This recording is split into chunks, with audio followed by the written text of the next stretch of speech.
Hey, it's Marcos Cabrera from the Monterey County Herald, East Salinas representative, longtime hip-hop head. Just happy to be here. Alright, my first hip-hop memory has to be back in about first, second grade. One of the kids in school, the bad kid, was in the back of the class, on timeout or whatever. And he had one of those pullovers, one of those real cool windbreakers that the breakers used to wear.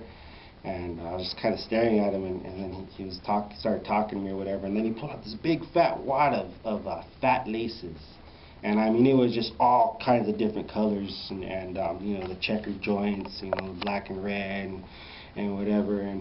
And I just stared at that wad of fat laces, and I remember thinking, my God, I want to get a pair of those, because that's what the breakers had, that's what the b-boys had, man. And even though I grew up in Little Barrio and Salinas, I knew what was up with the breakdancing. That was the dope shit, If you could break dance, you were pretty much G'd up. And so I got my mom to take me to Seaside. I think it was Kenny's Shoes in Seaside. That was the only place where you can get those joints around here.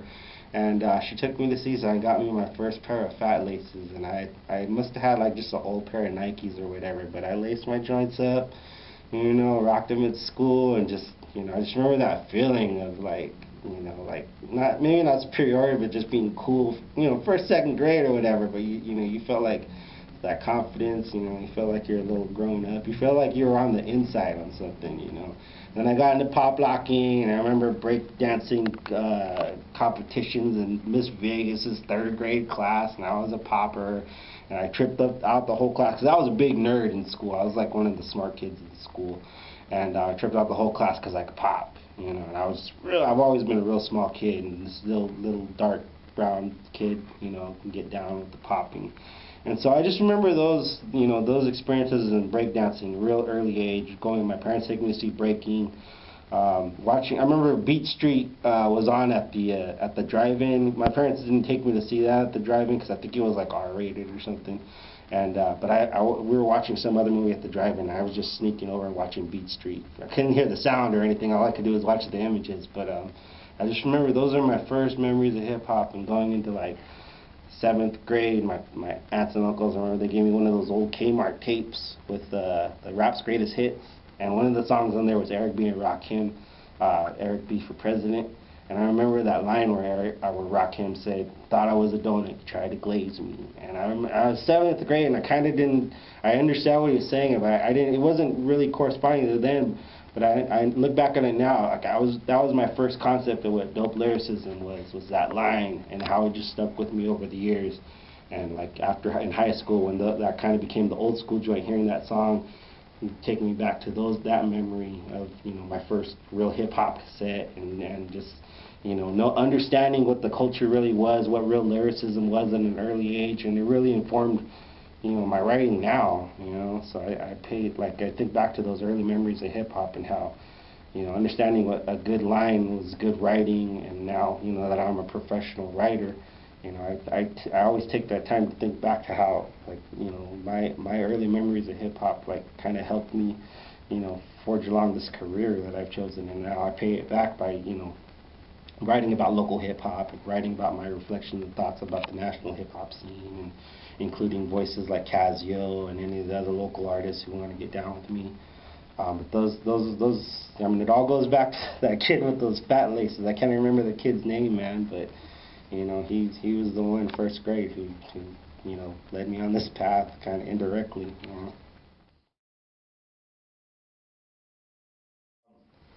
I always believe that, every community, there's just those pockets of resistance, those hip-hop pockets of resistance. The Central Coast is just no different. You identify, if archaeologists, hundreds of years from now, they're digging up shit from here in the Central Coast, you can identify, what was going on around here by the tapes, from Bubba G. Scotch up to Verbal Tech, up to Casio, you know, those are gonna be like our hieroglyphics. Those are gonna be the testaments to what was going on out here. I think that's the impact, man. Is that, you know, the hip hop culture that has emerged out of here over the past 30+ years. You know, it's really, you know, it's captured, you know, life here, you know, in this region, man. You know, the good times and the bad. And, you know, luckily we've had great DJs out here who have influenced the performers now that have come out here. And you look out here in Monterey, you got like MC Lars, and you got Thesaurus. Lars just finished the Warped Tour. Thesaurus is, you know, the best battle rapper on the planet. You know, that's how he builds it. And he's pretty close to being it, if he isn't it. Those are guys from here in our backyard. My friends in Para la Gente and Pocas Palabras, you know, who took the baton of social consciousness and activism into their lyrics, you know. That's going to be the testament to the activism that was going on here in this community. I already mentioned X-Rated, you know, just gangster rap at its purest that happened here in our backyard in Salinas Valley Prison, man. That's a document right there. It just, you know, you look at those artists that have emerged out of here, and those are a reflection, white, brown, black, of the social times, the times in you know, those communities here. You know, they're representatives.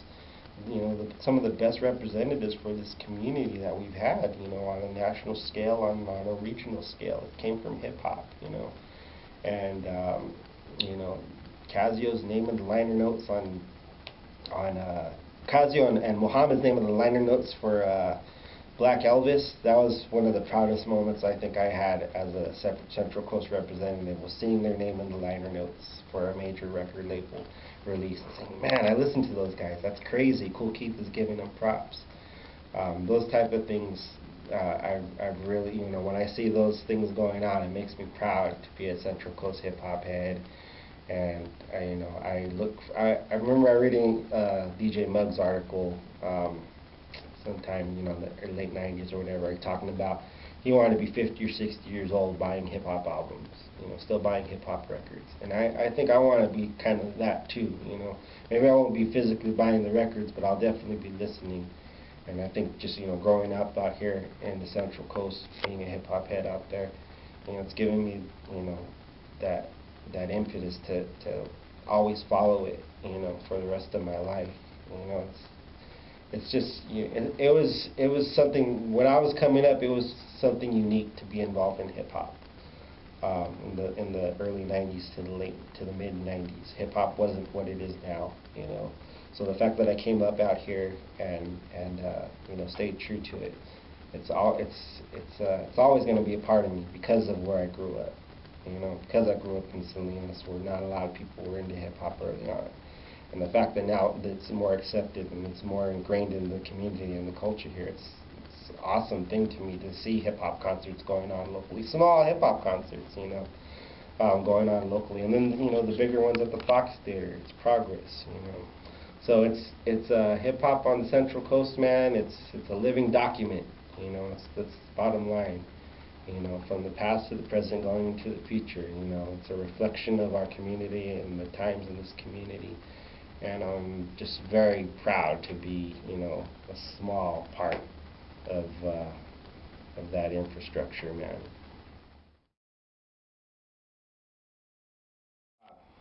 Cool story. Well, I think it's cool.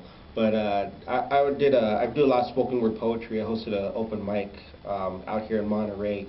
And one night, I was reading some of my poetry, a lot of it was rap lyrics and stuff, and so I was reading it, and Alex happened to come in, a couple of his friends, and I was doing just this one poem, I think the line was, this is something that we don't rehearse, we put that rap shit second and hip-hop first, was one of the lines or whatever, and I finished the poem, and Alex just jumped out of his seat. He's like, yeah, hell yeah. And I was like kind of startled. I was like, whoa, this guy's crazy. Like he's getting down. I kind of wasn't expecting that, you know, in a little coffee shop in Monterey. But afterwards, he introduced himself to me, and he said, hey, you know, I run this show, Project Hip Hop, on K-Don. I was like, oh, I've heard that. You know, you guys play some good stuff on there, man. And he invited me onto the show and as a spoken word artist, and it was validation in my, you know, for me, because I'd never been on the radio for my writing talent, for my I shouldn't say my writing talent, but for, you know, for poetry. You know, to be on the hometown show, and it was a big deal for me, man.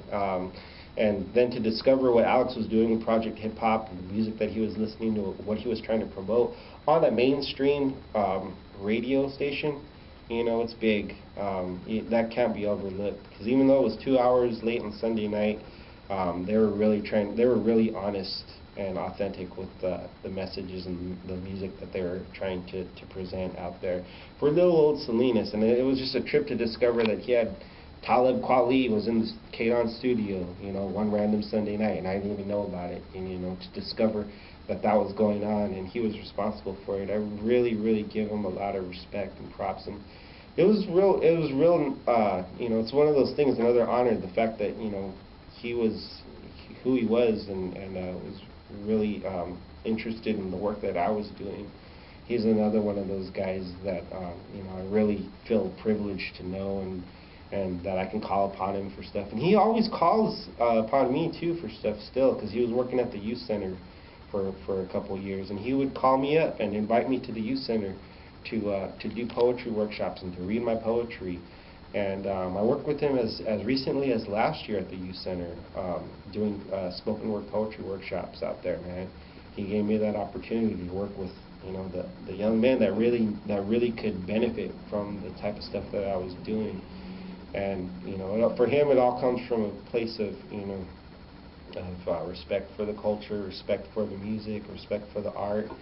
And I really, you know, admire what he did with hip hop, with Project Hip Hop on K-Don. It was something that was definitely needed, and it's another part of kind of that fabric of, you know, Central Coast hip hop. You know, it's one of those documents that fortunately we've had here. You know, and it makes it authentic. The hip hop that's come out here, real authentic. Alex is a real cool guy, man, and hopefully our paths will cross again somewhere where we can work together. Because he's someone that I'll always, if he gives me a call and he has something going on, I'll definitely come, you know, answer that call and fuck with him. You know?